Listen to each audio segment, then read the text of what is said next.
তোমাদের সকলকে স্বাগত জানাই টিনস বাড়ি অরুণিমা চ্যানেলে। আশা করি সবাই তোমরা ভালো আছো, সুস্থ আছো। আজকে ক্লাস 7-এর চ্যাপ্টার 6-এর ফল নিয়ে আলোচনা করব। প্রথমেই জানবো যে ফল কি। ফল হলো প্রকৃতপক্ষে ফুলের ডিম্বাশয়।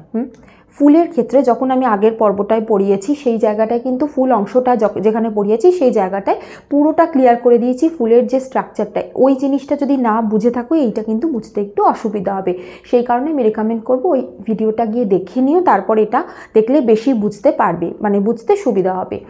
তাও তোমাদের জন্য ছোট করে বলে দিচ্ছি যে একটা ফুলের ভিতরে ফুলের যে অংশটা এদের নিজেদের সংখ্যা বৃদ্ধিতে বা জননে অংশগ্রহণ করে সেই অংশটা কি কি। ফুলের ভিতরে যে স্ত্রী স্তবক রয়েছে সেই স্ত্রী স্তবকের 3টে অংশ থাকে।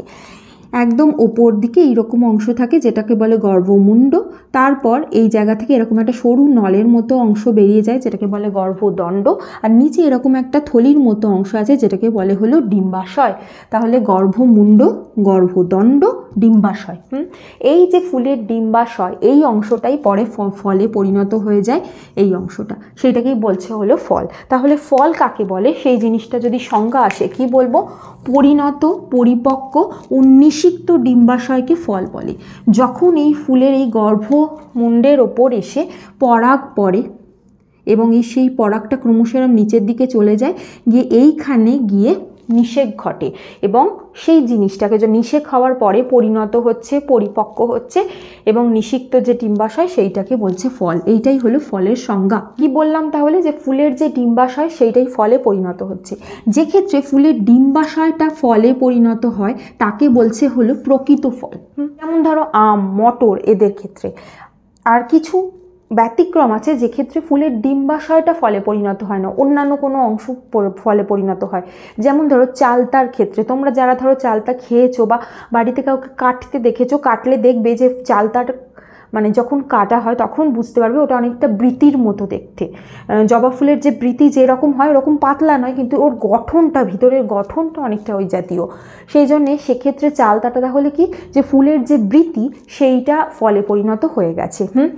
ন্যাশপাতির ক্ষেত্রে যে পুরো পুষ্পাক্ষ সেইটা ফলে পরিণত হয়ে গেছে। আপেলের ক্ষেত্রেও তাই, পুষ্পাক্ষটা ফলে পরিণত হয়ে গেছে। কাঁঠালের ক্ষেত্রে পুষ্প মঞ্জরি সেটা ফুলে পরিণত হয়ে গেছে। মঞ্জরি ধরো এই একটা দণ্ড মতো অংশ, এর চারপাশে ফুল ফুটেছে, ঠিক আছে, এই গোটা অংশটাই ফলে পরিণত হয়ে যাচ্ছে। আনারসের ক্ষেত্রেও তাই, এই যে পুষ্প মঞ্জরি ফলে পরিণত হয়ে যাচ্ছে। তাহলে এই ক্ষেত্রে কি দেখছি, যে ফুলের ডিম্বাশয় ছাড়া অন্যান্য অংশগুলো ফলে পরিণত হয়ে যাচ্ছে, তাদের ক্ষেত্রে এগুলোকে বলা হয় হলো অপ্রকৃত ফল। তাহলে অপ্রকৃত ফল কাকে বলে দেখো, আমি ছকাকারে লিখেছি বা ফ্লো চ্যাটের মধ্যে দিয়ে লিখেছি যাতে তোমাদের বুঝতে সুবিধা হয়। ডিম্বাশয় ছাড়া ফুলের অন্যান্য অংশ যখন ফলে পরিণত হয় সেটাকে বলে হলো অপ্রকৃত ফল। যেমন চালতার ক্ষেত্রে বৃতিটাই ফলে পরিণত হয়েছে, ন্যাশপাতির ক্ষেত্রে পুষ্পাক্ষটা ফলে পরিণত হয়েছে, আপেলের ক্ষেত্রে পুষ্পাক্ষটা ফলে পরিণত হচ্ছে, কাঁঠালের ক্ষেত্রে পুষ্প মঞ্জরি ফলে পরিণত হচ্ছে, আর আনারসের ক্ষেত্রেও পুষ্প মঞ্জরি ফলে পরিণত হচ্ছে। ক্লিয়ার? এরপর আসবো হলো ফলের ভাগ কতগুলো। ফলকে প্রধানত 3টে ভাগে ভাগ করা যায়: সরল ফল, গুচ্ছিত ফল, যৌগিক ফল। ক্লিয়ার? সরল ফল কাকে বলে? এই জিনিসটা বোঝার আগে আবার এই জায়গাটায় আসবো।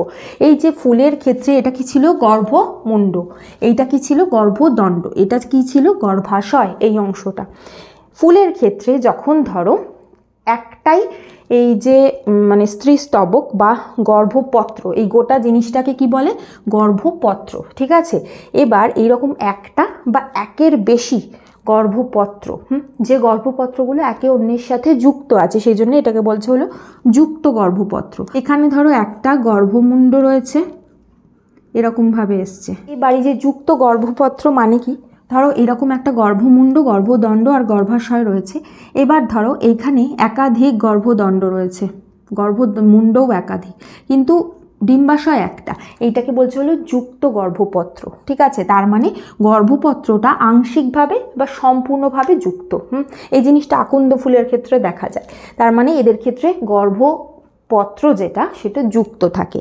এবার একটা ফুলের ভেতরে এরকম একটা গর্ভপত্রও থাকতে পারে। গর্ভপত্র মানে কি, গর্ভমুণ্ড, গর্ভদণ্ড আর গর্ভাশয়, এই 3টেকে একত্রে বলছে হলো গর্ভপত্র। ক্লিয়ার? এবার একটা ফুলের ক্ষেত্রে এরকম একটা গর্ভপত্রও থাকতে পারে, কোনো একটা ফুলের ক্ষেত্রে এরকম একাধিক যুক্ত গর্ভপত্র থাকতে পারে। মানে দেখো এটাও একটা গর্ভপত্র, এটাও একটা একে অন্যের সাথে জুড়ে আছে।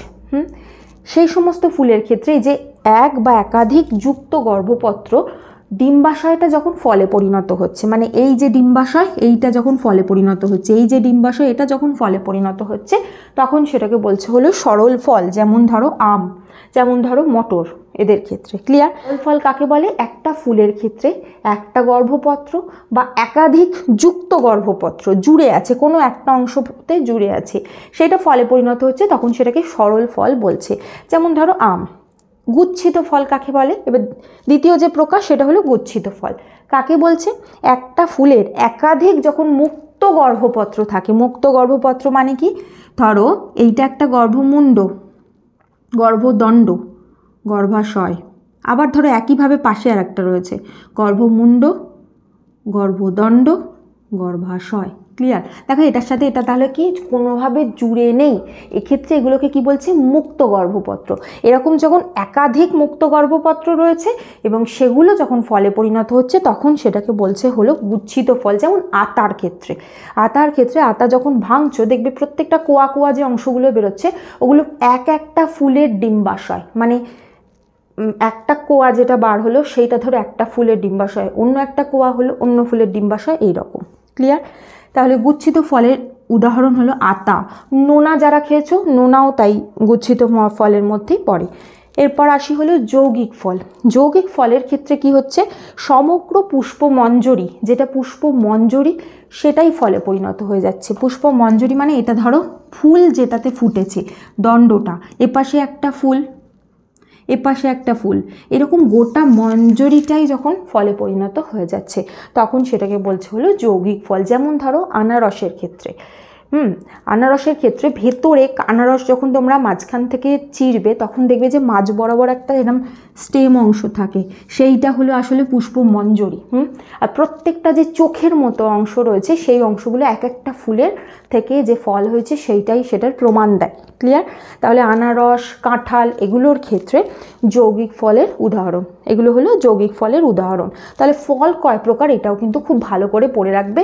আচ্ছা, অনেকের এই যে যুক্ত গর্ভপত্র আর মুক্ত গর্ভপত্র এই জায়গাটা নিয়ে একটু কনফিউশন হতে পারে, তাই আমি এই জায়গাটা যেখানটা বোঝালাম সেই জিনিসটা রিপিটে গিয়ে দেখে নিতে পারো, বুঝতে পারবে। আর এই ছবিটা অবশ্যই ভাবে দেখে পড়বে। এখন আলোচনা করব আম নিয়ে। তোমাদের বইতে যেহেতু এটাই সিলেবাসে আছে যে আমের গঠনটা, সেই জন্য এটা নিয়ে আলোচনা করব।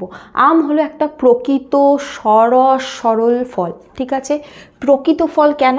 কারণ এক্ষেত্রে ফুলের যে ডিম্বাশয় সেটাই ফলে পরিণত হয়েছে। এটা সরস ফল কারণ এটার যে মধ্যস্থক সেটা আমরা খাদ্য হিসাবে গ্রহণ করি এবং সেটা রসালো এবং শাঁসালো। আর তৃতীয় হলো যে পয়েন্টটা বলছি সেটা হলো সরল ফল। ক্ষেত্রে একটা ফুলে একটাই গর্ভপত্র ফলে পরিণত হয়েছে। ঠিক আছে?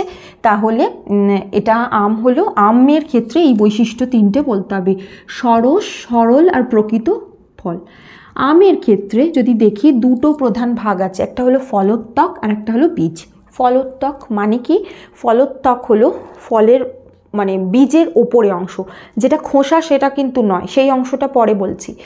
বীজটাকে ঢেকে রাখার যে অংশ সেটাই হলো ফলোত্বক। এবার বীজকে কেন ঢেকে রাখতে হবে? কারণ বীজই কী করে? উদ্ভিদের যেহেতু সংখ্যা বৃদ্ধিতে সাহায্য করে, খানিকটা ছড়িয়ে পড়তে, তারপর সেখান থেকে নতুন চারাগাছ হয়, সেই জন্য বীজটাকে প্রোটেক্ট করা ওদের একটা কাজ, সেই জন্য রয়েছে ফলোত্বক। আচ্ছা, দ্বিতীয় যেটা সেটা হলো ধরো উদ্ভিদটা নিজেরা চলাচল করতে পারে না, তার মানে কোনো কিছুর মাধ্যমে ওদেরকে এই বীজটাকে ছড়িয়ে দিতে হয়। সেটা হতে পারে কোনো মানে জীবজন্তুর মাধ্যমে, হনুমান বাই জাতীয় বা পাখি বাই জাতীয় জীবের মাধ্যমে। সেই জন্যে সবসময় ফলের ভিতরে যদি সেই ফলটা খেতে সুস্বাদু হয় বা ভালো গন্ধ থাকে বা দেখতে ভালো হয়, এই যে কোনো একটা কারণের জন্য বনে বসবাসকারী যে জীবেরা সেটাকে খাদ্য হিসাবে গ্রহণ করছে এবং বীজটাকে ছড়িয়ে দিচ্ছে, তার ফলে সেখান থেকে নতুন উদ্ভিদ তৈরি হবে। সেই কারণে বীজের ওপরে যে অংশ থাকে সেটা অনেক সময় শাঁসালো এবং সুস্বাদু রসালো হয়। ঠিক আছে? তাহলে এই যে ফলোত্বক আর বীজ এই দুটো অংশ রয়েছে। ফলোত্বক অংশটা তৈরি হয় যে গর্ভাশয়ের যে আবরণী সেইটার থেকে। আচ্ছা, এই ফলোত্বককে পেরিকার্পও বলে। এই যে ফলোত্বক অংশটা তিনটে অংশ যদি দেখি, বহিস্তক বা বহিত্বক, মধ্যস্তক, অন্তস্তক। আমের দেখো এখানে ছবি এঁকেছি, একদম বাইরের যে খোসা অংশটা যেটা কাঁচা অবস্থায় সবুজ থাকছে এবং যেটা মানে পরে পেকে গেলে হলুদ বা কমলা বর্ণ ধারণ করছে, সেটাই হলো বহিঃস্থক। যেটা পাতলা আবরণী, যেটা আমরা খাদ্য হিসাবে গ্রহণ করি না, খোসা বলি, সেইটাই হলো বহিঃস্থক। তার ভিতরে যে অংশ থাকছে সেটা মধ্যস্থক। এই মধ্যস্থক অংশটা রসালো এবং শাঁসালো হচ্ছে, সেই কারণে এইটাকে বিভিন্ন জীবেরা খাদ্য হিসাবে গ্রহণ করছে। আর তার ভিতরে থাকছে হলো অন্তঃস্থক। অন্তঃস্থক অংশটা হলো বীজকে ঢেকে রাখে। যদি তোমরা কাঁচা আম কখনো কাটো বা বাড়িতে কাউকে কাটতে দেখো, সেক্ষেত্রে দেখবে যে যখন কাঁচা আমটা কাটা হলো, বীজের যে কষি বা যে বীজের অংশটা, যেটা একটু একটু নরম একটু শক্ত এরম অবস্থায় থাকে, তার উপরে একটা এরকম পাতলা আস্তরণ থাকে, সেইটাই হলো অন্তঃস্থক। মানে বীজের জাস্ট ওপরেই যে একটা আস্তরণ, সেইটা এটা কি করে, কঠিন বীজকে ঢেকে রাখতে সাহায্য করছে। আর তার ভিতরে থাকছে হলো বীজ। এই বীজের ক্ষেত্রে দুটো বীজপত্র থাকে। যেহেতু দুটো বীজপত্র থাকে, তাই আম গাছ কি দ্বিবীজপত্রী উদ্ভিদ। ঠিক আছে, তাহলে আমের ক্ষেত্রে এই গঠনটা কিন্তু মনে রাখতে হবে। ঠিক আছে, আর এই ছবিটাও প্র্যাকটিস করবে। তলায় লিখে দেবে আম, কারণ অনেক সময় ছবির নিচে কিন্তু নাম মানে কি ছবি এঁকেছো সেটা মেনশন না করলে নাম্বার কাটা যায়। আশা করি বুঝতে পেরেছো। আমের গঠনটাও ভালো করে পড়ে রাখবে।